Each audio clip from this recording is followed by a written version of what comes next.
since TikTok is being banned, I would like to talk about the Justin Baldoni and Blake Lively situation one last time, because when it first happened that there was lawsuits coming out, and Blake filed hers first, okay? And I was like, oh, not the Justin that I know, but also I don't know him. I don't know him. And the thing that I have repeatedly learned in the year of 24 is all the celebrities that you like will eventually disappoint you somehow in some way. And to not put them on a pedestal because they're people too. And I was like, okay, if this is true, Blake, you're still not I still don't like you, but you don't deserve to be harassed at work. You don't deserve this. No one really deserves this at work. I was wondering, was I just a pawn in a smear campaign against a woman in Hollywood when she was acting weird, like she was acting really weird during the press release. And for it to, I okay, so I am not going to read the lawsuit, but we will watch TikToks of people who did read the lawsuit. So I went through on my TikTok and I liked a whole bunch, or saved a whole bunch, not liked. I saved a whole bunch so we could go through this together, because when it came out, I was like, okay, I don't think I can talk about this so soon, just because I wanted to really reflect, because like, was I used? I really need to think about my role in the video that I made. Honestly, I don't know, but we'll have to see. We'll have to revisit this. And that's the point of the video. I read the entire Blake Lively lawsuit against Justin Baldoni and his studio.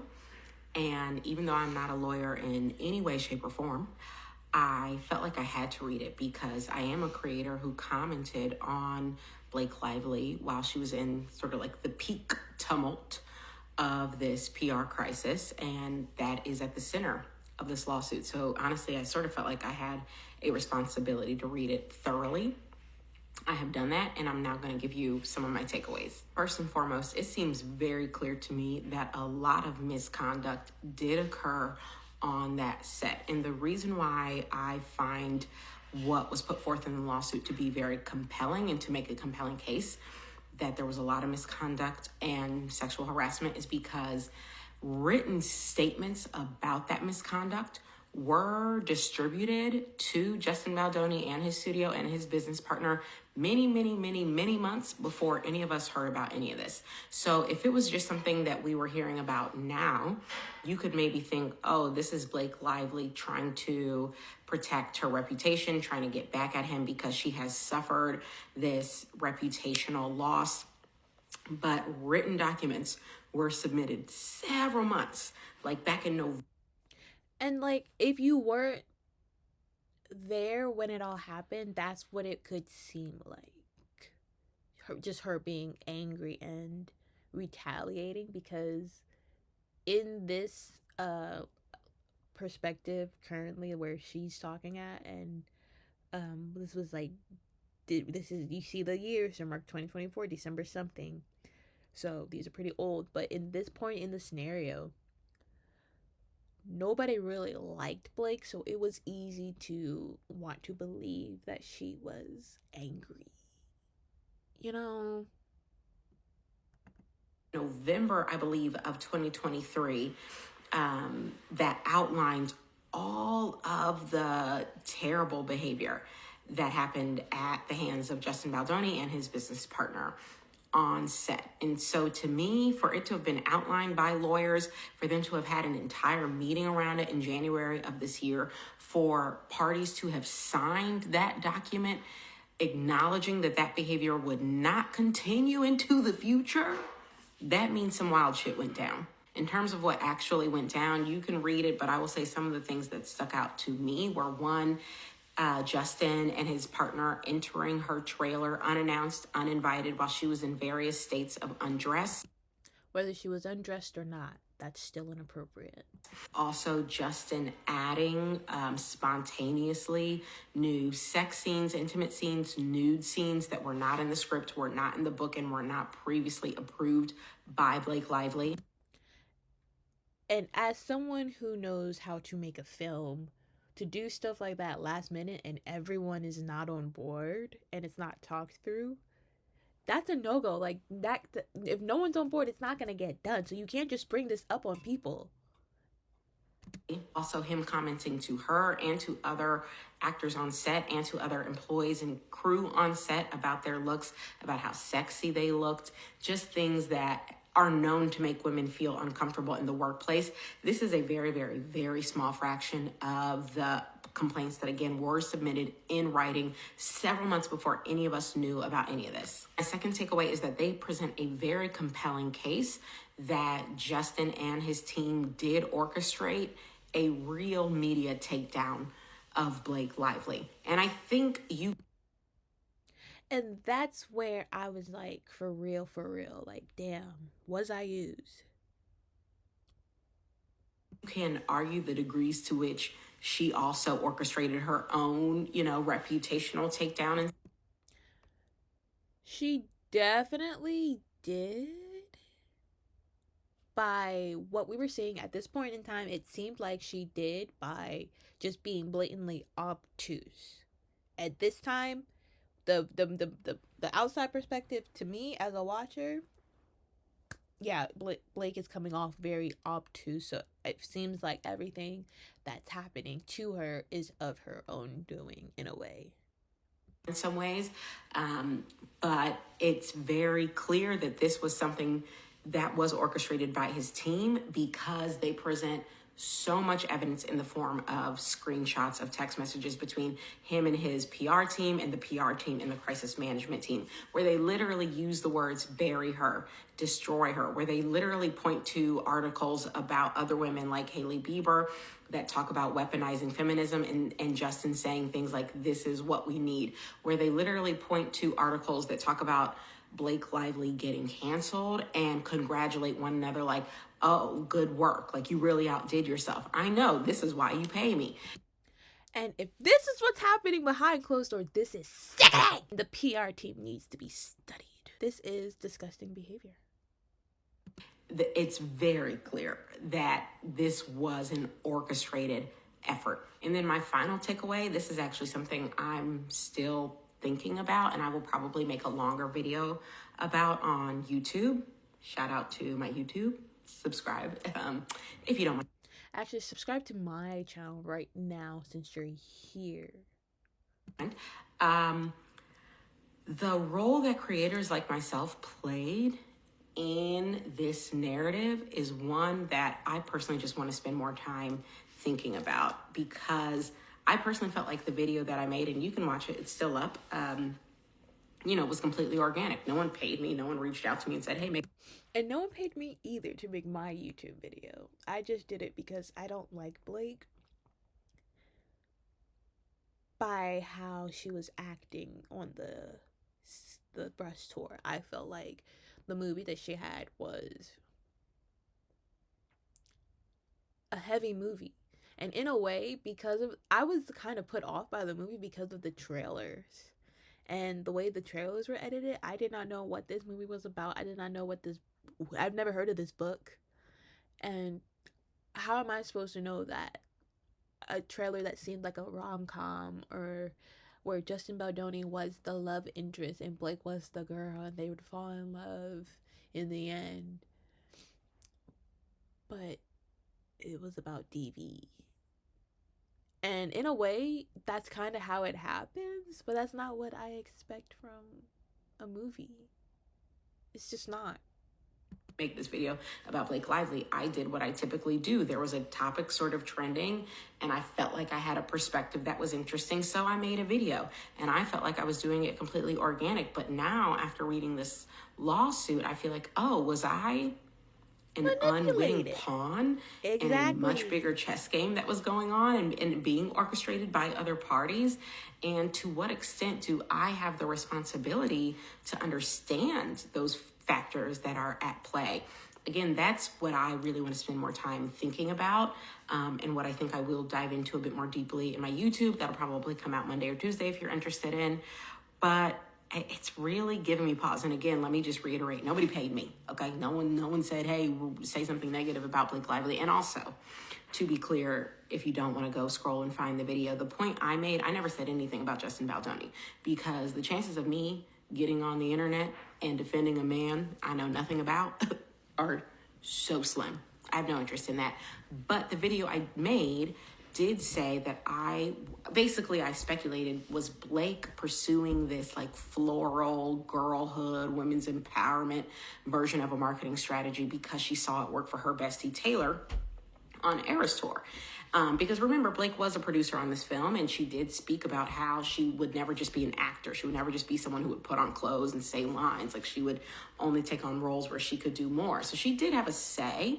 However, what I didn't know and what this lawsuit talks about was this marketing plan was agreed upon by her and everyone else, and and she was contractually obligated to go forward with the marketing plan that was agreed upon, which said, let's focus on women's empowerment, let's focus on optimism, let's focus on hope, let's not focus on abuse, violence, whatever.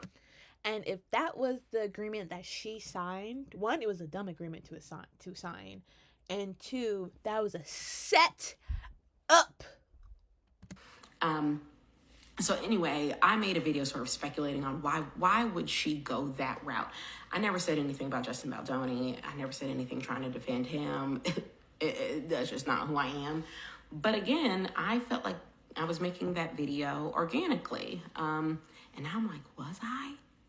Did I get got? Not trying to absolve myself of any culpability, but more just like really wondering about like this machine that I guess I now am a part of. Anyway, those are my current takeaways. I'm going to continue thinking about it, but I would also encourage you to read the entire lawsuit. I feel like because I put out that video, I was compelled to really think about what effect my own actions took and if I was okay with that. And I really had to sit with that. So regarding the Justin Baldoni and Blake Lively situation, Also, I want to pause and tell you guys that this person right here, Sasha Toro Murillo. I'm sorry. Sasha Toro. We're gonna go with that. That's backpack. Like backpack.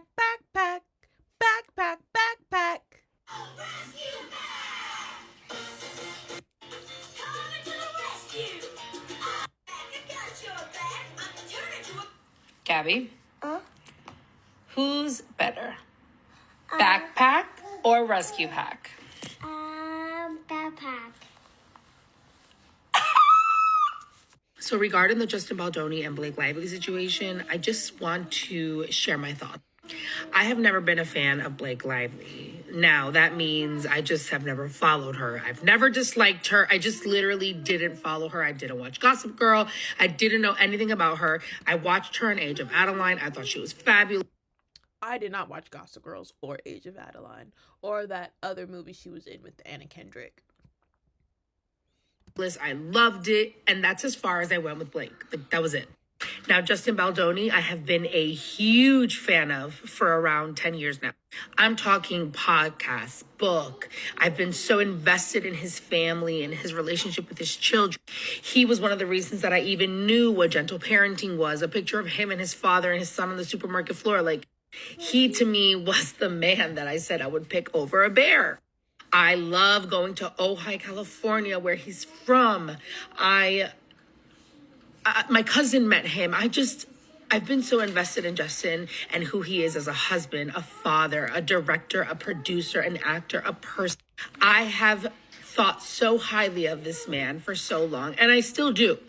But I gotta tell you that as a fan, it is so hard to hear these allegations against him. When this started coming out, I was the first one to be like, yeah, no, absolutely not Justin. Like, it's a no. And for me, it's still a no because it's really, really, really hard for me to believe it.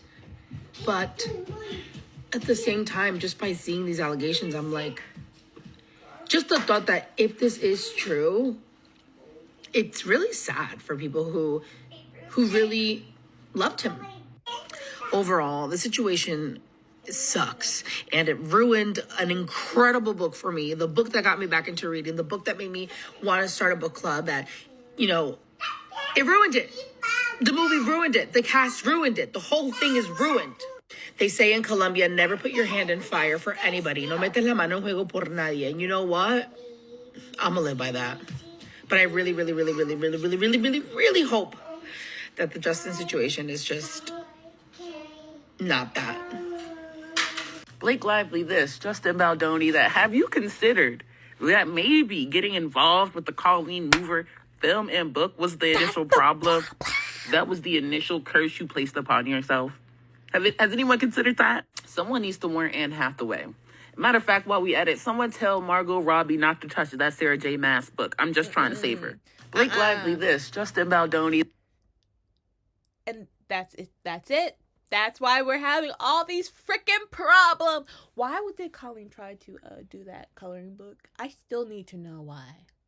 Okay, I have several glasses of wine deep, but it's officially happening. Justin Baldoni has finally officially filed the lawsuit he swore was going to shock everyone and absolutely blow us away. But I won't lie to you, my jaw is not on the floor here after skimming it, so let's get into it. Now, apparently multiple lawsuits were filed today. Blake Lively also came back and formally filed a lawsuit against Justin, his studio, and his public relations team. Now, please remember that they decided to drop these all after I decided to start drinking wine, something I almost never do. But after skimming it, it seemed like it was kind of the same stuff that she's been saying in the original lawsuits. I didn't look super deep into those articles. No, I'm here to cover the $250 million lawsuit that Justin Baldoni and 10 other plaintiffs have decided to file against the New York Times for the article that they wrote about him. That's correct. This is not a lawsuit against Blake Lively, and so I'm wondering if that's still yet to come or what's going on here. But essentially, he's suing them because he's claiming they didn't do good enough journalism and they kind of manipulated a lot of the facts to lean in her favor. And he's also claiming, of course, that all of this led to him being dropped from his management group. Now, the filings themselves are 87 pages long, and a lot of it is text and evidence. And remember, wine. So I'm going to try and give you my best recap of everything that I skimmed. For starters, of course, WME reps denied that there was ever any pressure from Ryan Reynolds or Blake Lively to drop Justin Baldoni as a client. And as I showed you, there's a lot of text evidence that tries to claim that Blake Lively's team took these texts out of context. That's a lot of text, no pun intended there. But one that really stood out to me was the one where, remember, they said, like, wow, you really outdid yourself with this piece, and saying that he essentially orchestrated this entire smear campaign against her online, right? And his team clearly must have paid for all these people to drag her, which, as we recall, her team presented in these texts right here. But the first thing I thought when I saw this was, why is this not a screenshot? Like, why did they present it in that format? That's sus. That's big. That's like, that's not that's like, but if you're gonna bring receipts and text messages, you need to bring the whole conversation, the whole screenshot, the whole story. Format. That's kind of strange. So Justin's team is now presenting the actual screenshots where they said, wow, you really outdid yourself with this, implying that that emoji clearly means that they are being sarcastic. And so they're saying, of course, the publicist responded, well, that's why you hired me. I'm the best. And the continuation of the conversation is like sarcastic joking. Because they also are alleging they cut out this text beforehand where it says, dang, this is really unfair because it's also not me. I guess implying that that means she's admitting she had nothing to do with all of this. But I'm also confused as to why they're showing like a text within a text in the thread and what the context is. So I would like more context on these texts as well. Again, she's right. Too much text. Because at this point, honestly, this is so messy. What is going on here? The next thing they addressed were some of these sexual harassment allegations in regards to the claims that he would just come into her trailer while she was breastfeeding unannounced and uninvited. And I want you to keep in mind, this is just one of the many claims that she made as far as this goes. But they were able to present texts from Blake Lively herself. I guess they had gotten a new version of the script they hadn't practiced or whatever at this point. And she said, I'm just pumping in my trailer if you want to work out our lines. And he said, copy, eating with the crew, and then heading that way. So she invited him over. If he still walked in unannounced, I could still see that being rude. I would still consider that rude, even if you are my friend and I did tell you to come over. Like, just hit a quick, you know? So at least they can prove in this singular instance she did invite him in. The next thing they addressed was the claims that he was showing her a certain type of graphic video, if you know what I mean. And they're pretty much saying, that's absurd. We were just showing her recordings of my wife's home birth. There's nothing about that. Which I don't even know how to respond to that, because why did you want her to watch that anyways? Showing someone that sort of video is still weird. And they had proof of the video in the lawsuit, but obviously I can't show that on here. If we recall, the Times article also reported that Blake Lively reported an HR complaint with like a bunch of items that she wanted to be agreed upon if she was going to return because of all of these problems. And Justin Baldoni and his team are claiming that no such documents or reports or filing were ever made or shown to them. Which that claim should be easy for Blake to either prove or disprove, because there's either going to be a copy of that exists somewhere or not. And then there's also a bunch of screenshots of them sharing different videos from different social media platforms whilst people were going after Blake. So this comment from Callie K says the home birth video was part of the script discussion on character's birthing scene, done in an actual production meeting according to the lawsuit. If that's how it actually went down, Blake, you're not telling the whole story. You're trying to give us a narrative. Blake Lively Is likely lying. in which their discussion and reaction would indicate that they had nothing to do with the creation of these. There's obviously a ton more in this 87-page document, and I probably missed a lot, but I got to get back to the party. At this point, it just feels like a lot. And using critical thinking, it feels like a lot of this still potentially could be completely taken out of context and manipulated. So you know what? Whether it ends with us or you or them or anyone at all, I need someone to come in and end it, because it's getting so messy to the point where even I can't keep track of it anymore now. And it will end in court. Justin Baldoni and the 9 other plaintiffs provided a timeline for everything that happened from start to finish. I will be going over it, which will be long and divided into 2 parts. Starts off in early 2019 saying Justin Baldoni, through his literary agent, contacted Colleen Hoover, who is the author of the book It Ends With Us. He shared a deep interest turning the book into a movie, saying he envisioned a film that would shed light on the struggles of DV survivors, amplifying their voices and inspire social change. On May 8th, 2019, Justin Baldoni's studio, which is Wayfarer, secured the rights to the books. Over the next 5 years of development, Baldoni and Wayfarer maintained a strong and collaborative relationship with the book's author. Number 49 is where it says Wayfarer partnered with Sony to co-finance and distribute the film, and they put a clause in the contract that said 1% of the film's proceeds would be donated to survivors of DV. That 1% was going to go to the organization No More, which Baldoni had wanted to partner as early as September 2022. On or about December 31st of 2022, Blake Lively agreed to take on the lead role of Lily Bloom, and it says that part of negotiations, she was granted an executive producer credit, a title often associated with talent of her stature, and says that the studio did not request that Lively contribute to the film in any capacity beyond her performance and this credit. Fast forward 5 months later, they allege on May 15th, 2023, that Blake Lively took over wardrobe. During pre-production, Lively began to assert control over aspects of the film. And you know what? All of the outfits that I've been seeing during this whole little, I won't call this a deep dive, but like this little swim, those outfits were ugly, Blake. It just is. They just were. Beyond her role as an actor and outside the scope of her contractual entitlements. Blake Lively overstepped these boundaries. Also, we're gonna go back to that. So, like, sure, she says they were her actual plea pieces, but like, if she styles them like that, she needs help.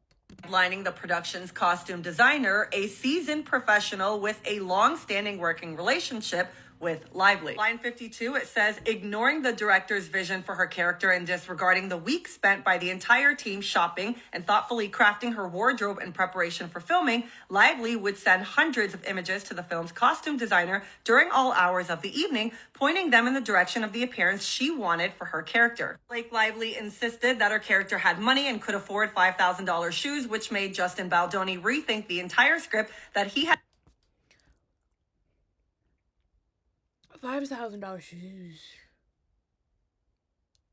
I can't comprehend that. had been working on for well over than a year and approved by both studios. She allegedly also refused several times to participate in wardrobe fittings at the production office a mere 15 minutes away from her Tribeca residence. Instead, she insisted costume department pick up the wardrobe department and deliver all her wardrobe items to her. These demands were never mentioned in the contract negotiation phase and therefore were not included in the budget. Line 55, it says, in an effort to maintain harmony at the start of their working relationship and to avoid further delays caused by wardrobe conflicts, Baldoni and the studio reluctantly allowed Lively full control over her wardrobe. This concession quickly proved regrettable. If you remember, Blake Lively's claim said that Justin Baldoni had seen images of her in paparazzi shoots and then ran to her trailer and cried for hours. Well, he's saying the opposite, saying that when paparazzi captured and published photos of Lively in character wearing her self-selected wardrobe, the images were described as unflattering and sparked backlash from the film's distributor, which is Sony. Baldoni received direct criticism from Sony, who voiced concerns about the impact. Baldoni says he approached Lively in her trailer to discuss necessary wardrobe adjustments. The conversation, while professional, took considerable time and was later grossly misinterpreted in her complaint. Part about him crying in Lively's dressing room, this account later published by The Times, is false. Now, he does admit to tearing up, but he says that it was during a conversation in response to what he believed was a genuine compliment from Lively praising his work as a director and actor. In hindsight, he says he believes it was a manipulative tactic, likely intended to persuade him to continue allowing her unchecked control over wardrobe decisions. Line 60, Lively begins rewriting the script. Obviously, we remember when Blake Lively said the rooftop scene was written by her husband and nobody knew that, including the screenwriter. Furthermore, Lively herself began altering the script daily. Every day they had a schedule for shooting, but it goes on to say that because she kept changing the I know that as a film producer, I had to work with a difficult talent before, and we could not fire her because it was a 24-hour challenge and we were in the mountains and she traveled with us. But she just became so dramaed out and she would not work with us. And I understood that she was tired, but I just needed her to work with us so we could do these reshoots and then she could go sleep the rest of the day away. But we just, and it's not like we all also weren't tired. No one slept. So like, I understand that she's our talent and she needs to look good. But if you're tired, too tired to film, no one told you to go on that hike. Girl, we had a whole day of shooting to do. You want to take a hike? And like, yes, I know the whole location was beautiful. But you could have hiked after we filmed. You could have hiked during your free time after we filmed. I don't know about you guys, but like, I look really cute today, even in my bonnet. Maybe it's the pajamas and the orange juice. Focus! The script, it introduced significant stress on production crew. Oh, I remember now. They should have fired her. She's causing so much trouble at this point. You should have just fucking fired her. And financial strain. And it says weeks before that, he was berated by Ryan Reynolds at their penthouse for allegedly fat-shaming Blake Lively, and because of that, he continued to bend at her will. Baldoni sticking to the story that the reason why he asked her trainer about her weight was because of his back issues. The lawsuit says he has multiple bulging discs, and after Ryan Reynolds had berated him, Justin Baldoni felt compelled to offer repeated apologies, despite his question being entirely reasonable and made in good faith. But following this, Blake Lively refused to perform the lift scene even though it had already been rehearsed with a stunt double. In fact, Blake Lively threatened to quit the production altogether, and Lively gave him an ultimatum to either cast someone else or work with her in the way she works. The reason why he didn't decide to recast, other than it costing them millions of dollars, he said Lively would likely leak that she felt fat shamed by Baldoni, which he thought would ruin his career if he did recast her. Yeah, if that story would have leaked out, we'd be in the same space that we are now, actually. I fully believe that. Over the months leading up to the film's release, Lively and her collaborators consistently scrutinized interactions with Baldoni and employed tactics that fall squarely within the definition of gaslighting. This behavior pressured Sony, Baldoni, and Wayfarer into ceding control to Lively at every turn, resulting in her domination of nearly every aspect of the film's production. This is when he says she drafted that letter of protection that intentionally misrepresents the nature of the conversation had between Baldoni and or Heath and Lively, and demands Wayfarer parties to sign for Lively to return to work after the strikes. They say after the strike happened, they received an email from her attorney, which was a 17-point list of non-negotiable conditions that must be met before Lively would return to work. Remember, that list insinuated demands that were the result of inappropriate behavior by Justin Baldoni and Jamie Heath. They're saying the reason why they signed it is because that behavior wasn't happening, and that's fine. We can do that. As well as it saying there needs to be an intimacy coordinator. They signed it because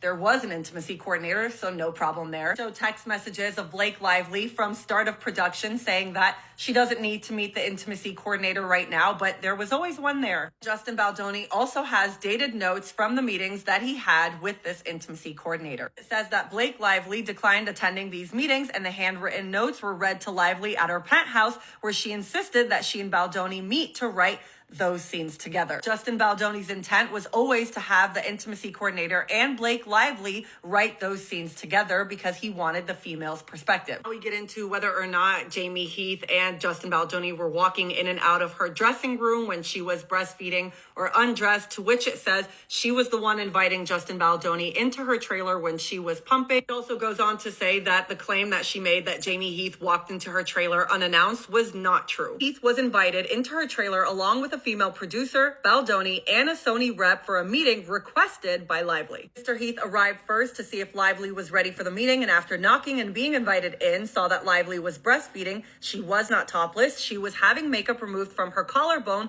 while fully covered. Heath alleges that he asked if he should return at a later time. Lively said no, they could move forward with the meeting as initially planned and would meet them after she finished removing the makeup. Roughly 2 weeks later, he does acknowledge that Blake Lively announced that she thought she had seen him make eye contact with her. He immediately apologized and said he hadn't even realized he looked her way. In response to Lively remarked, "I know you weren't trying to cop a look." Now we get...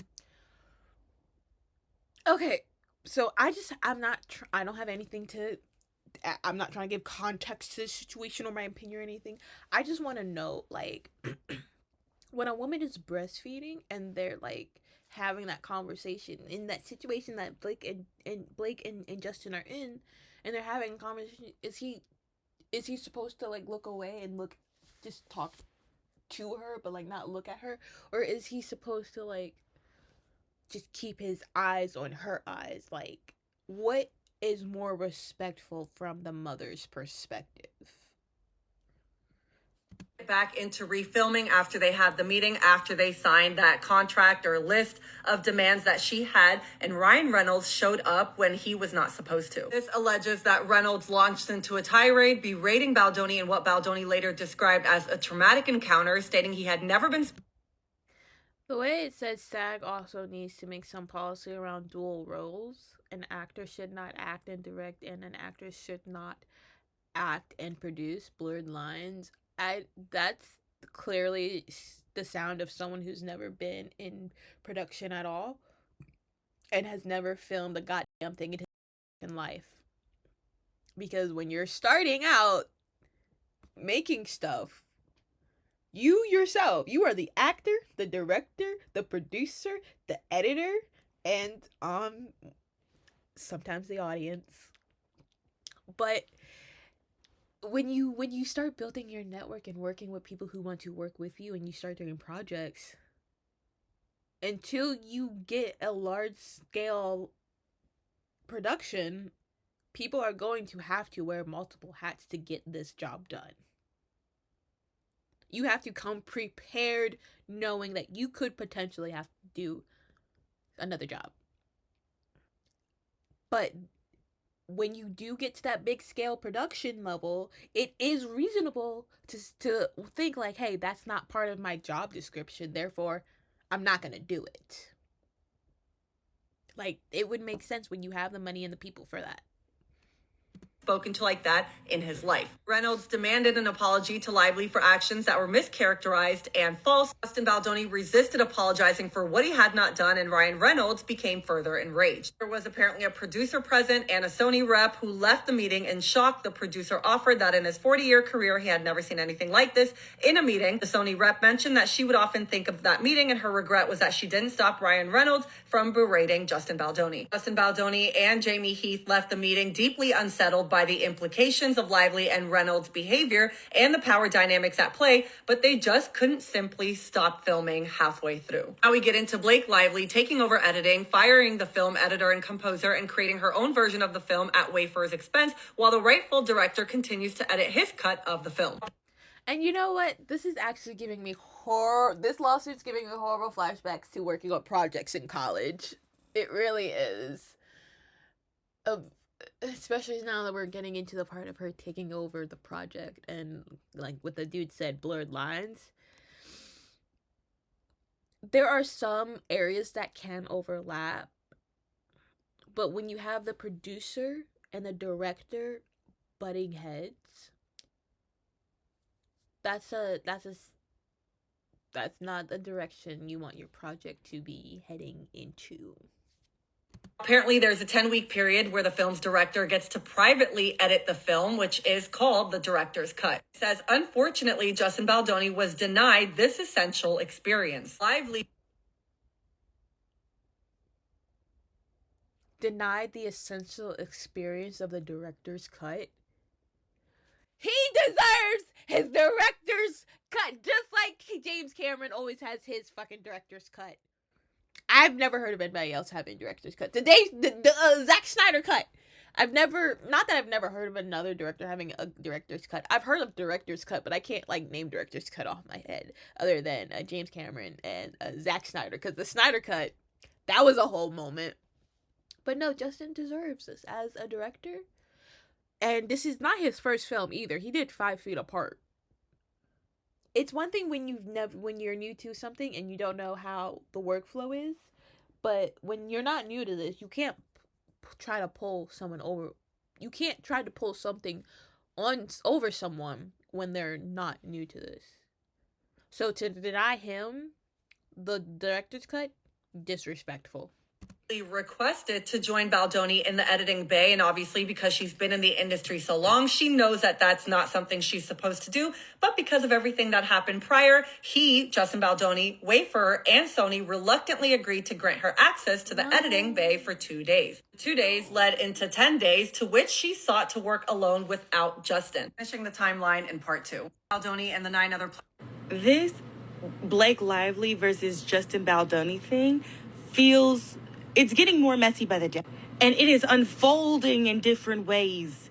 I feel like the timing of all of these things coming out is very suspect. Okay, so it says August 9th, the movie premiered 2 different versions at 2 different locations because no one wanted to sit with the director, producer, star.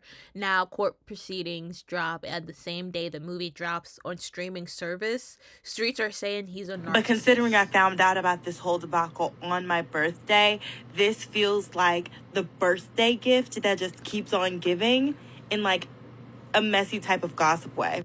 It feels like God cooked this up specially for me. Extra messy mess. Apparently, the lawsuit is going to jury, so apparently we all we'll all get to see what's happened. If they stream the court case, I actually might tune in. I hope they stream the court case, because ever since the Johnny Depp and Amber Heard trial, I was sat for 8 days straight in front of that TV while I was working, doing whatever. That TV was on. Okay? I really enjoyed watching the court proceedings, and I would like to watch more. But I don't want to be there. But I would like to watch this court proceeding. I still have not watched that movie. I don't even know which cut I would get if I watched it. I haven't read that book either. I don't know nothing about nothing except the messiness of it all. It's very messy. But either way, wear your florals and check on your friends. Be careful, DVs. And you know what? That's how I feel. I don't know jack about nothing, but I'm here for this mess, and I'm here for the truth.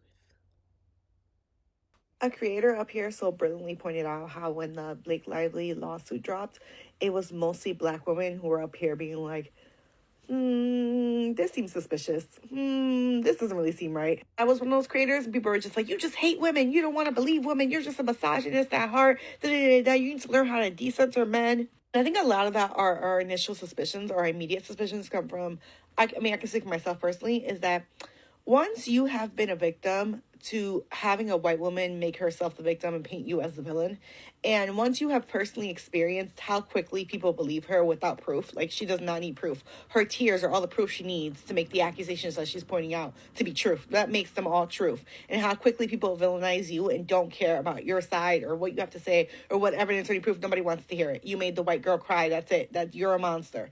So like once you personally experience that, I think for me personally, it like creates an instinct of like fight or flight in me, so that when I see it, when I see someone, another white woman doing it to somebody else, I can see it from a mile away. Like it was so traumatic for me that it triggers me immediately, instantly. I'm like, oh nope, I see what she's doing. I'm like, I've seen this play before. She's gonna be the victim. I was paying such close attention to this press run from even before it turned dramatic because one, I used to like the way Blake Lively dressed, so I was kind of curious to see what she was going to wear, so I was paying attention to press because of that. And also I was curious to see the stuff that they were going to say during the interviews because I had heard rumors that Blake Lively thought she was going to get an Oscar nomination for this, so I was kind of curious. It's like, what the You know what? And maybe if she was on the tour talking about how heavy of a topic and how serious this was, it might have gone in her favor if that's what she was working for. But you signed the thing that said you weren't going to talk about that. What the fuck is going on in this film? What would she think that? So what happened? Who lied to who? And who tricked who? I was paying attention before it all blew up. And from the beginning, again, going into this press run, because I think in Blake Lively's mind, she thought that she could make this, if she made this press run successful, she was going to be able to, to turn this into basically an Oscar campaign run. You could tell that's the vibe, right? From the beginning, when she was being interviewed, they were asking questions about the creative process, and about the wardrobe, and about the editing, and about the intimacies, all these things. And she kept being like, I, my husband, me and my husband. I was in charge of wardrobe. I worked with the intimacy coordinator. My husband wrote the final scenes. Me and my husband made the final edits. She kept making it seem like she was involved in every single part of the creative aspect. And I, from a jump, thought that was weird because I was like, a lot of the stuff that she's stating is stuff that the director should be doing. So it's weird that she's the one doing it. But okay, I think she wants to put an emphasis on how involved she was in this project so that she can take credit for most of the project's success. So then turning around and in your lawsuit saying that they gave you the title of executive producer as a vanity and basically you were bullied on set and you didn't have a say on anything that happened on set. It's like, well, 1 + 1 is not equaling 2 because both those things can't be true. But I think the moment where she really lost credibility for me personally was when the conversation started turning on the internet and people started saying kind of negative things about her and the way that she was behaving on press, right? And her accusation in this lawsuit is basically a creator up here so brilliantly pointed. After that conversation started, I guess in the attempt to get ahead of it, her and her team put out that article being like, Justin fat shamed me on set. That was the first negative article I ever saw related to the story. Put out by her and her team in an attempt to regain control of the narrative and make him the villain and her the victim. And then I read the article, and in the article it says that Justin had just been recovering from a back injury, and he went to her personal trainer behind her back and was like, hey, how much does she weigh so that I can train properly because we have a scene in which I'm supposed to lift her up and I don't want to hurt myself. Which feels like an appropriate thing to do. And he went behind her back instead of asking her directly because maybe he thought that asking her directly was going to offend her. I'm like, that feels like an appropriate... I feel like he maybe going behind her back to ask her weight was kind of offensive because if you want to know my weight, just ask me. And I think she would still get offended that he's asking, even though I think he's asking for a perfectly good reason. But no, ask her directly. Professional thing for him to have done. I don't get it. So then you turning around and putting out this article of he fat shamed me was insane to me. So I feel like that was the first moment where I was like, oh, you and your team are working. I was like, oh, you and your team are spinning a narrative for sure. You two are working overtime to make sure that he's the villain. So when that lawsuit came out, to me, it was immediately like, oh, she's trying to regain narrative, right? Like, I think in her mind, Blake Lively thought that her and Taylor Swift are the same person, right? I think that Blake Lively was under the impression that she had the same amount of goodwill with the general public that Taylor Swift has, right? Where Taylor Swift, yes, Taylor Swift gets caught up in controversies time and time again, but the public, for the most part, her fans are loyal to her, right? They don't give a fuck. It doesn't matter what Taylor Swift does, they're going to forgive her, and she's always going to be beloved. Like, maybe it'll be a week or two, but after that, people will love her again. She will always be America's sweetheart. And I think from being best friends with Taylor Swift for all that time, Blake Lively was under the impression that she had that same kind of goodwill with the general public. So she was shocked. She never in a million years thought that if she had to go to war with somebody like Justin Baldoni, that the public would pick Justin's side. She never in a million years thought it would ever happen. Ever, ever, ever. So instead of dealing with the aftermath of being like, shit, I lost, and like trying to recover, instead she's like, all right, fuck it, I'm going to take this all the way to hell, and I'm going to paint myself out to be the ultimate victim. And that's what this fucking lawsuit was about, and I think it's bullshit, and it angers me again, because I think it makes a mockery out of real victims. I said that before, and I will say it again. At its core, this is just about a precious little white girl who thought that in a million years she would always be able to do whatever the fuck she wanted. She would always get her way, and people would always like her. And it turns out for the first time in her fucking life, she's dealing with consequences and repercussions of people being like, actually, no, you can't behave that way. Actually, no, you can't say stuff like that. And people are holding her accountable, and she cannot take this L. I think, one, I don't think Blake is a good actress. I really don't. I would like to bring the attention on this comment right here by Jack Pimentel. I can only imagine if she's been acting like this during Gossip Girl. And as far as her husband goes, I don't know. And the thing, okay, so during this whole thing, it's been bringing up how Blake has consistent behaviors on set, and it brings people together to not like her. Like, there are so many people who have stories, her co-workers, who don't like her anymore. And honestly, when all of this is coming out, like, as this was all happening, I have not seen someone, like, say that, like, Blake, I like Blake. Like, even her being best friends with Taylor Swift, I haven't heard Taylor Swift say she likes Blake, but Taylor Swift is actually very quiet on a lot of conversations because she's America's sweetheart and can do no wrong even when she actually does do awful things like everybody else. Yeah, and it goes back to, like, when I brought up Anna Kendrick. Anna Kendrick doesn't like her, allegedly. What is it? Leighton Meister, she has a Gossip Girl co-star who doesn't like her because she basically talked about how she was born in jail, and that was crazy. And I'm not going to talk about that because I did not watch Gossip Girl, so I can't speak on that. But to hear that circulating is absolutely crazy.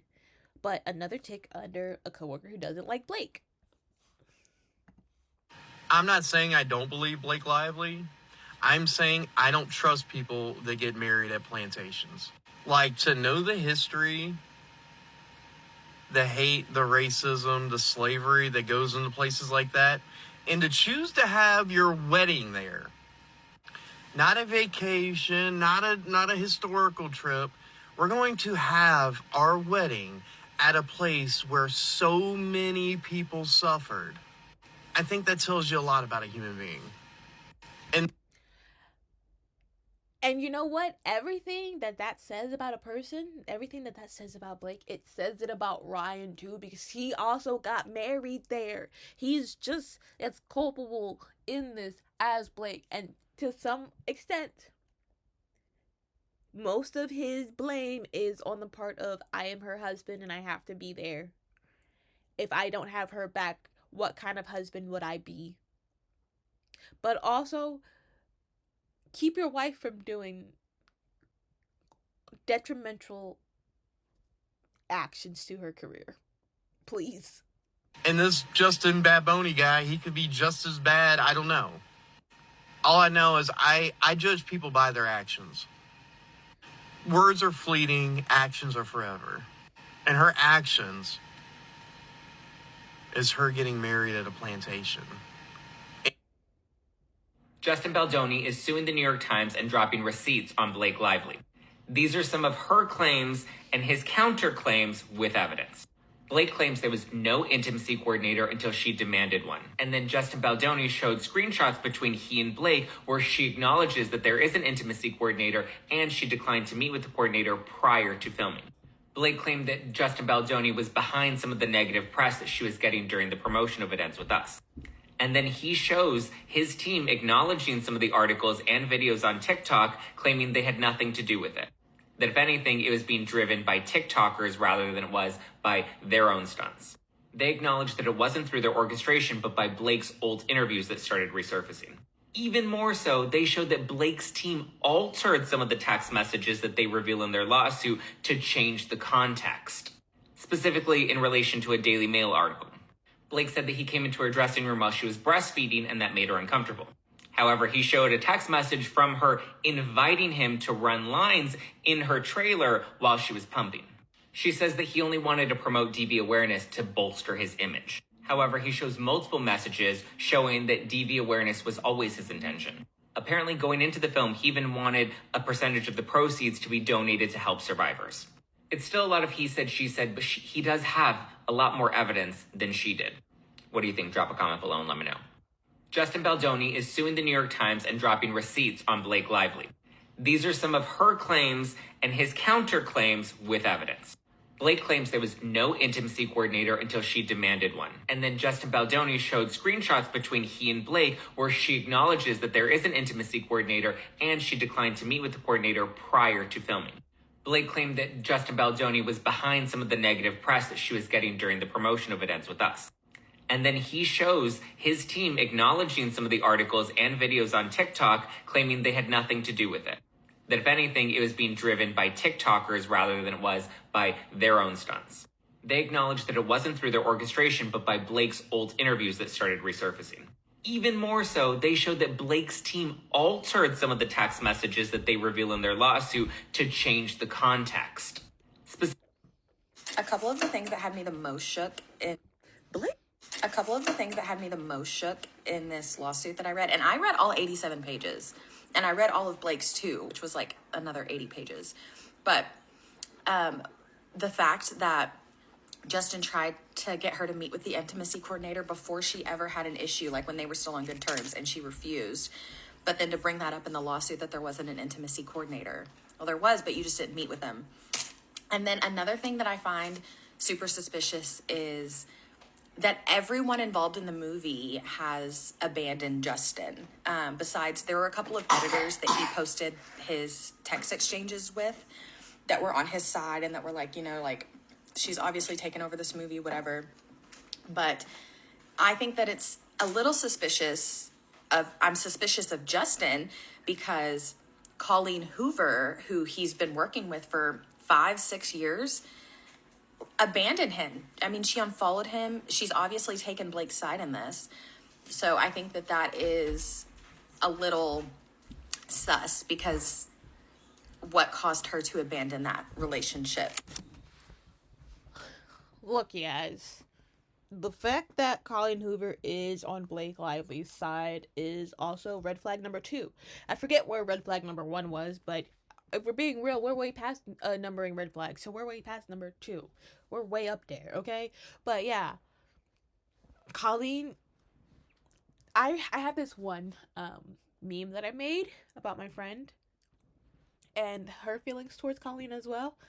And I will show you guys because I'm pretty sure I put it in the last one too. But you know what I'm talking about. I don't trust that girl. I think the argument could be made that Blake Lively and Ryan Reynolds do have a lot of power in Hollywood. They are huge A-list celebrities, and Justin Baldoni does not hold the power that they do. So I think that that is interesting and maybe could explain why people took Blake's side because they felt like maybe that was in their best interest. The thing I find very suspicious of Blake Lively is that she complained about the Justin and Mr. Heath entering her trailer when she was topless or whatever, but there's text exchanges where she invited Justin into her trailer when she explicitly said, "I'm pumping, come in." So like, which you are allowed to become uncomfortable with a man at any point. Like, you may think like, oh yeah, I can breastfeed in front of this guy. He's a dad. He's an ally to women. But then they say something that makes you uncomfortable. And then you're allowed to change your mind at any point, which Blake could have done. Yeah. But anyways, and for people saying that shame on me for finding this entertaining when it's like DV and SH and all this stuff. I said in that first video, these are rich people who I cannot relate with. So, of course, I find their problems that are so minute compared to the problems of working class Americans. I find it entertaining, okay? And if they're going to go back and forth in lawsuits, I'm going to read it. I will Google my neighbor. If it distracts me from my day-to-day problems, I'm there. Blake Buki, we was rooting for you, not you and your husband actually being evil. Now, when they say it ends with us, are they talking about Blake Lively and Ryan Reynolds? Because I think the title of this movie is so fitting. Now, as you guys already know, Justin Baldoni has released his lawsuit against Blake Lively in the New York Times. Now, it's 86 pages, and I'm not going to go through all of that, but I will go through some of the snippets I thought was really interesting. And I don't know why, but I keep going back to this text message thread between Justin Baldoni and one of his publicists, and they were talking about Hailey Bieber. Now, this screenshot comes from Blake Lively's complaint, and she used it as a catalyst to say, oh, Justin Baldoni and his publicist are trying to take me down, like whoever is behind the takedown of Hailey Bieber. Now, Justin Baldoni is accusing the New York Times of cherry-picking through text messages and including and excluding a lot of the conversation behind the takedown of Hailey Bieber, i.e. Blake Lively. Now, on the left over here, or the right, however it is you're looking at it, he shows that thread where they're saying, oh, they're trying to take Blake Lively down like Hailey Bieber. And he stated that they did show those texts, but they never showed these texts over here. You can pause to read them, but it's really simple. Justin Baldoni and his team, as publicists,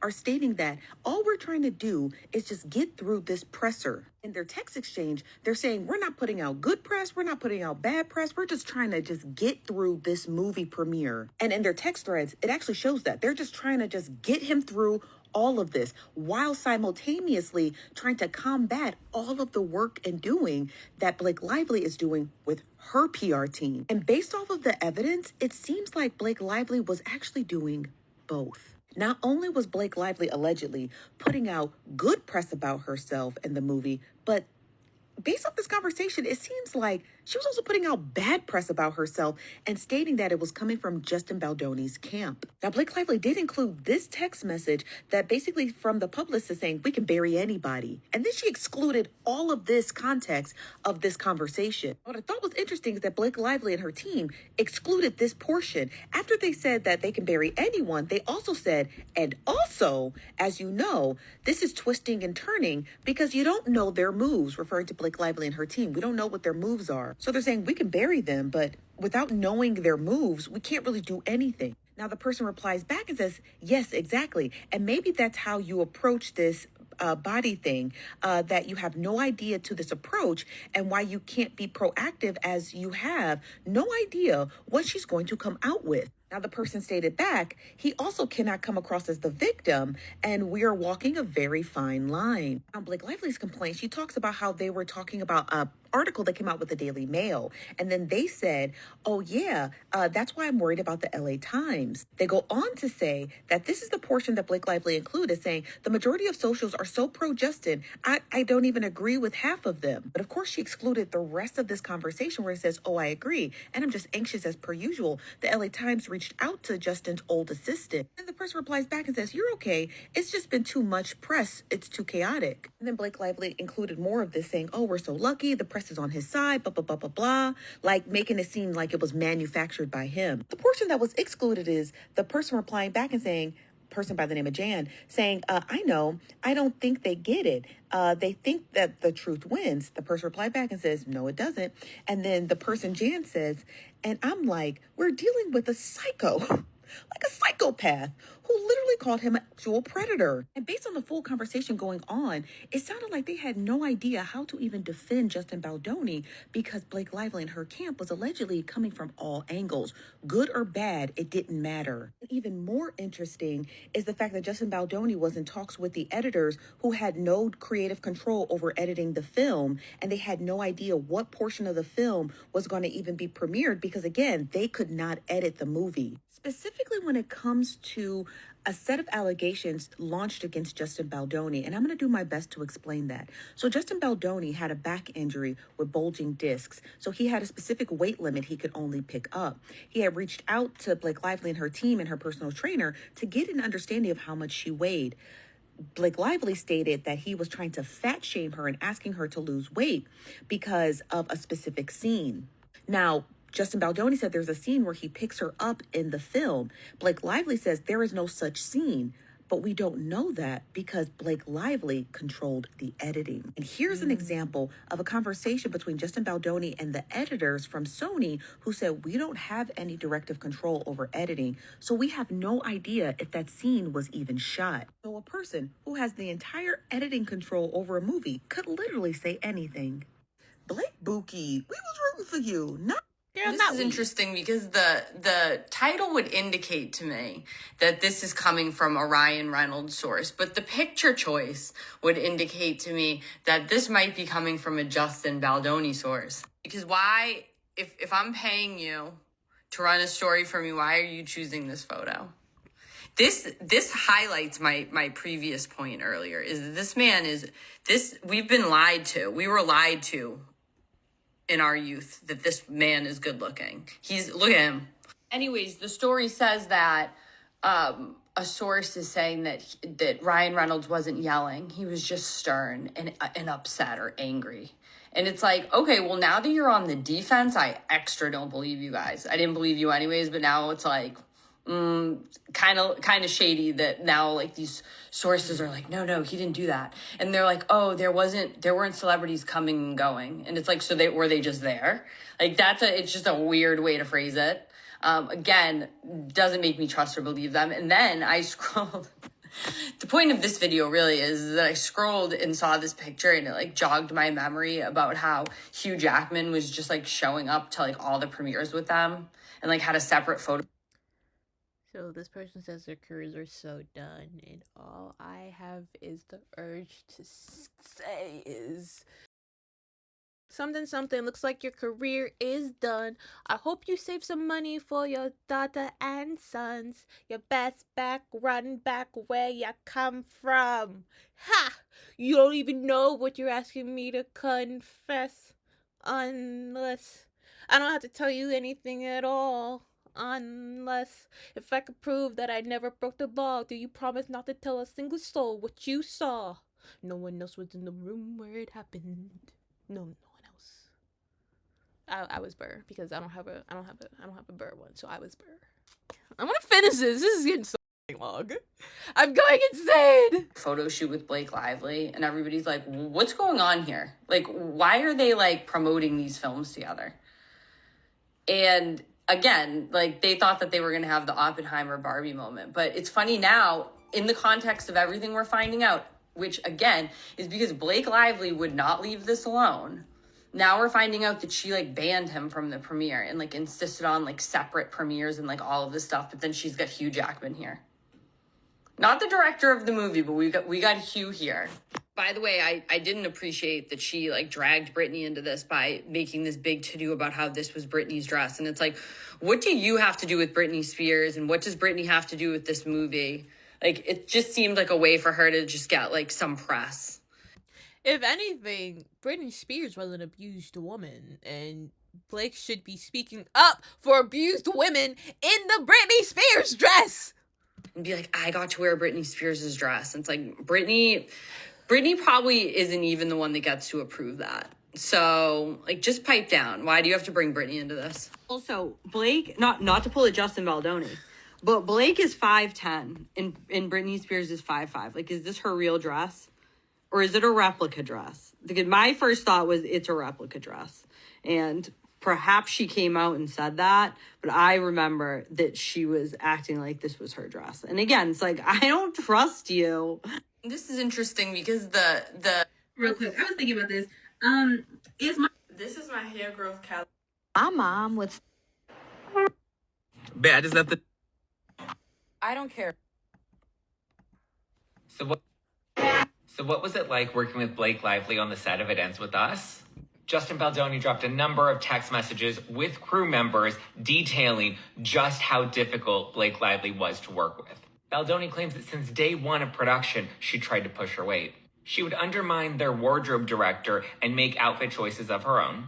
And rather than showing up to her scheduled fittings, she drove up the budget by having them shuttle all of the clothes to her so that she could try them on. She would often rewrite her lines daily, and apparently she was having Ryan Reynolds, who has no official credit on the film, help her rewrite some of the scenes, which was unbeknownst to Baldoni and the screenwriter. She allegedly also inserted herself into the editing room, would have pages of notes, would have the editors fly to her so she could continue making revisions for her own cut. And when she was unhappy, she had the editor and a composer fired from the film. And even though they tested her edit versus Baldoni's edit in front of audiences, and Baldoni's edit ranked higher, she demanded that Sony release her version of the film. She even tried to bully her way into getting a PGA mark, which is a coveted credit for producers, which Baldoni and Jamie Heath were absolutely against. So much so that they still wrote the letter, but also sent a copy to their attorneys saying that this letter was written and signed under duress. Because anytime Blake didn't get her way, she would halt production, she would threaten to quit, and she would threaten to not market the film. So what was it like working with Blake Lively? The Apothecary. That's Blake Lively having a playful temper tantrum on the red carpet back in 2016. Blake and Ryan attended the Amphar Gala in 2016 in New York, and Blake walked the red carpet and didn't realize that a stylist forgot to take a clip out of her hair, which you can see above. So Blake and Ryan did the whole press line, and Blake had this clip in her hair, and when she realized, she kind of had to freak out. It was described as her jokingly throwing a fit over imperfect pictures at The Apothecary. Wait. Fuck. Wait, did you see this interview though? The intimacy coordinator in some of those sexier scenes, like we saw you. That shouldn't be happening, by the way. I just want to be clear that you should not be the intimacy coordinator. You should definitely hire intimacy coordinators, which we did have. Well, thank You were goodness. teaching Justin how to pull you in. Where I have you love seen that. this?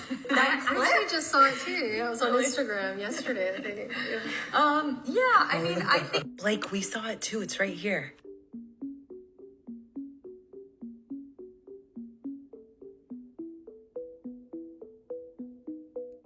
And if you're still so conflicted about this whole entire thing, read both lawsuits from beginning to end. Justin hired a really great attorney, and he's not done. It's almost like he just started. Listen to what he said on the Megyn Kelly show today. Are you going to sue Blake Lively too? Into oblivion, Megan. Wait till you see this lawsuit. Oh boy. Well, for what?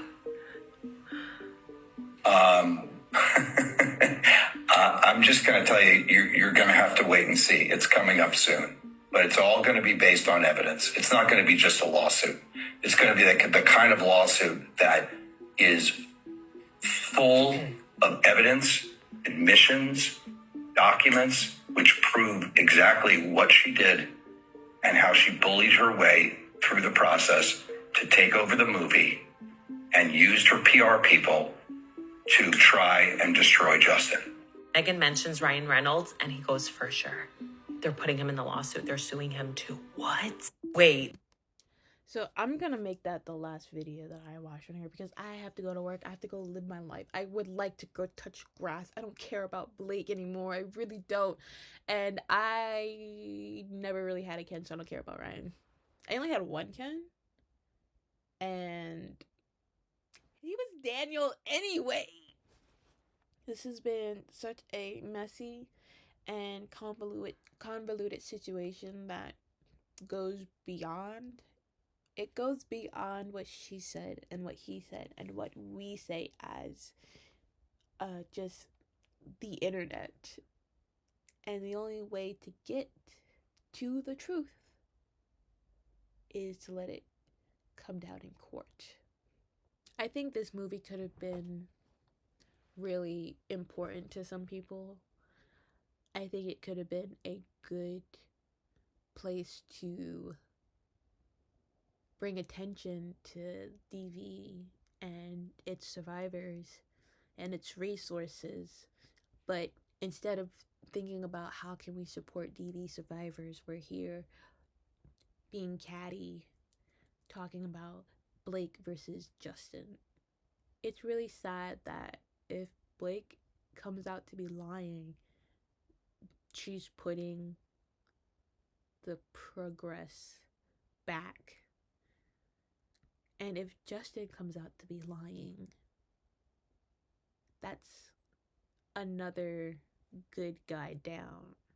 Hopefully the truth comes through in court. Whether it's Justin or Blake, we will see who gets the justice.